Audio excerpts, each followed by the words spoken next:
Mrs. Hennessy, and I used to teach string project a couple years ago, and I graduated, and I'm just coming back because I love string project so much. I thought I would come and visit.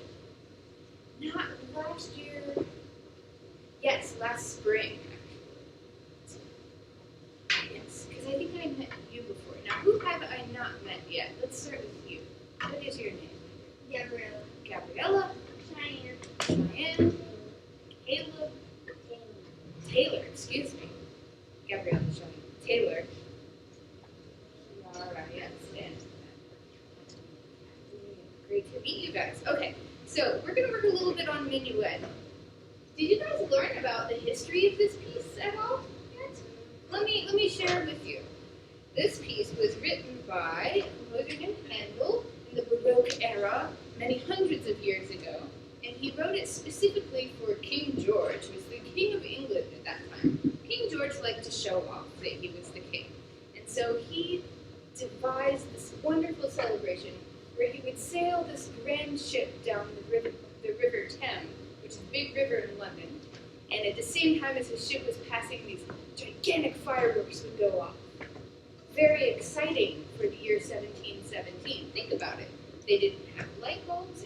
At night, it was really, really dark everywhere. No street lights or anything. So, if you were a commoner or a regular person in 1717, and you got to go see the king float down the river and see fireworks, imagine it. How would you feel?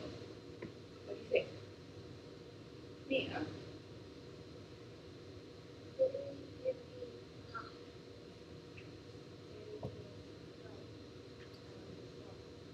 Royal, high-spirited, is that what you mean?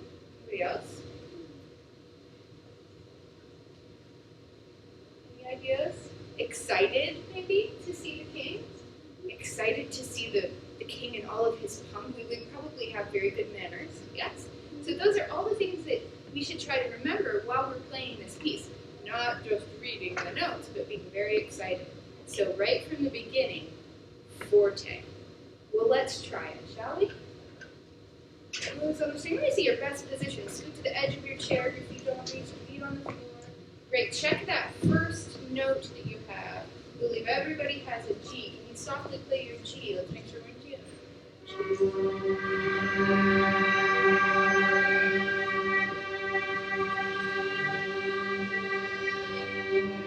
Fantastic. Fantastic. Set the bow at the balance point.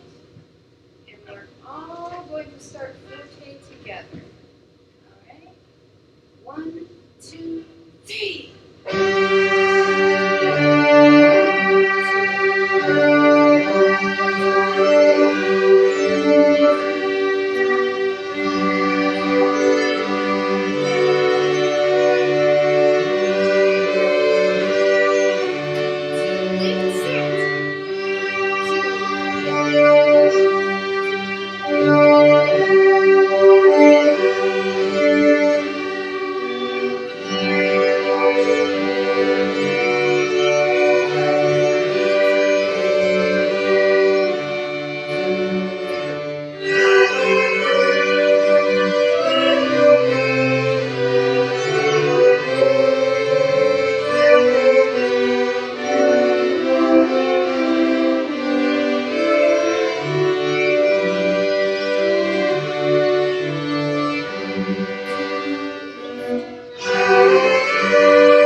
Compass, meaning your nose up in the air, just a little bit. Things are just so.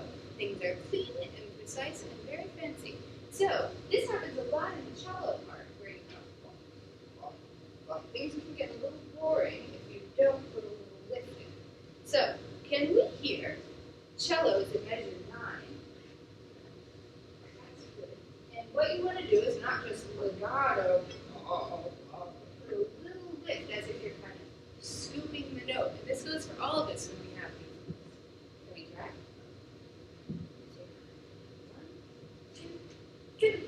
1, 2, good.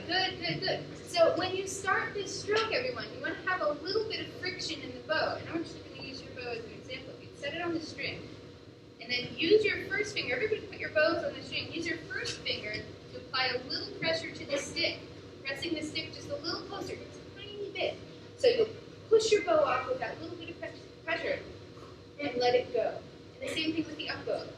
Press with your first finger before you let go. Now try that on a G. We'll go boom, boom. Ready? G, 2, 3. Very softly though. Very good. Now the same thing but with a little more bow will get the effect that we want. One more time. A little more bow, not too much pressure, just the tiniest bit. And are you at your balance point? Look where you're going. Aha, not at the frog. Good. 1, 2, 3. Let's try it piano. Lift your bow. Very good. And that's the feeling here. Let's go from the beginning again and see what our first 8 measures sound like with our compass treatment. 1, 2, 3. Oh,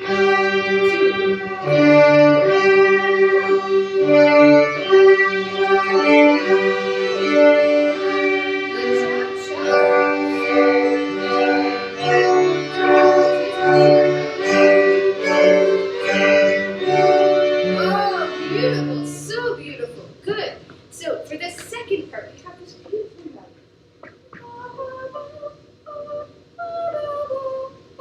Or if you're playing the harmony,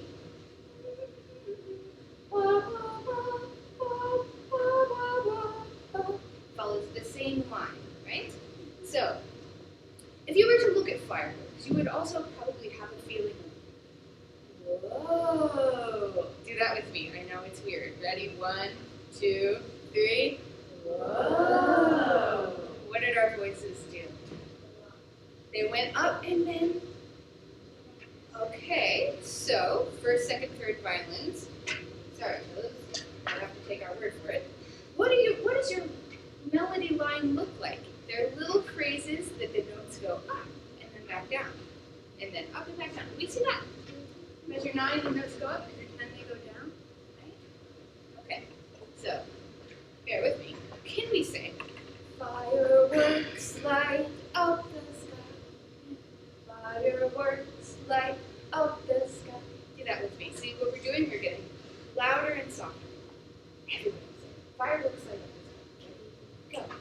Fireworks light up the sky. Fireworks light up the sky. Fire. Let's try that. I know this is kind of a little different, but can we try it just on a B? First finger on the A string. We're going to do that same rhythm, and we're going to try to crescendo and decrescendo, just like we made our voices do just now. So put your bows in the middle of the bow, even further out. More delicate place, yes? Ready? Go!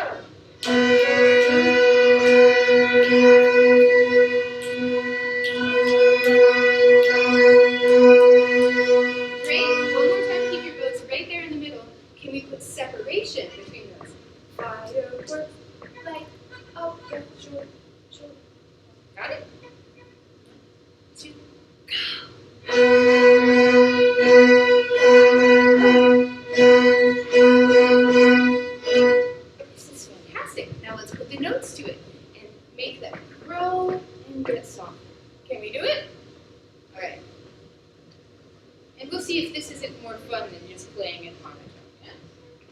Ready? Middle of the bow. It's short, separated, it's jelly. 1 and 2, 3.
Excellent, excellent playing. I'm so excited by this song now. It's gorgeous.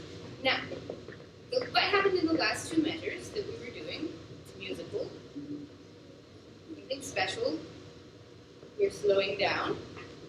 Yes? We all have pencils. We all have pencils on your table. Miss Veronica's not looking. Good. Here's a little hint from a pro. When there are places that slow down in the music, I like to draw a little pair of eyeglasses to remind me to what? What should you do? Look at the conductor, because the conductor will tell you exactly when to move your bow. You don't want to be that guy that moves your bow when everyone else is stopping, right?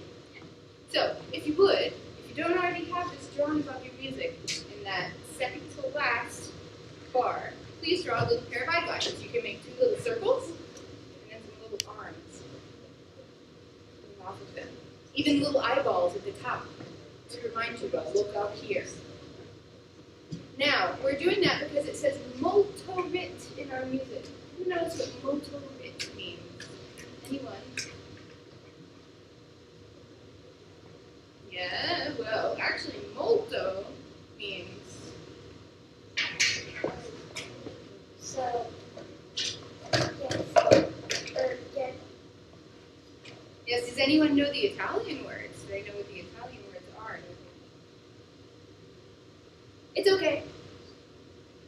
I'll tell you. Molto means a lot. Rit is ritardando. Can we say that together? Ritardando. How about doing what it actually says? Ritardando.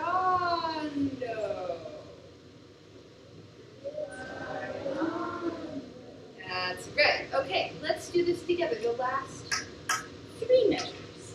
You're going to look up at me for the last 2 measures. Okay, here we go.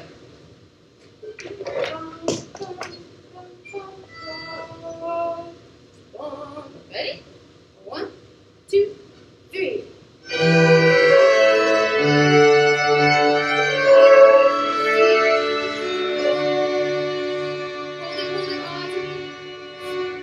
Oh, gorgeous, gorgeous job. Wonderful, guys. I just think you're on to something fantastic here. So, would you like to run through it all again? That'd be fun. Do we have time for that? yeah. Maybe let's take a little class. Okay, am I being boring up here and slow? Sorry. That's good. Yeah, it is fun faster. And we have to remember what about the style. The style.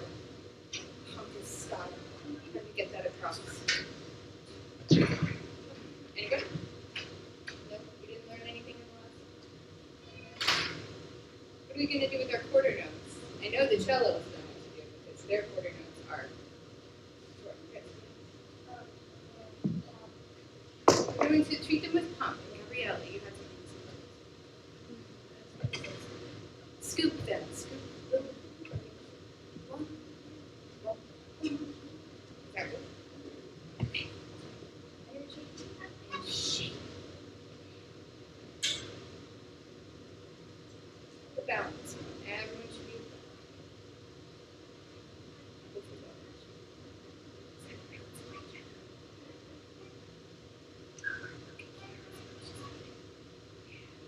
okay. 1, 2, 3. Let me hear the short notes.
Let's hear the shape.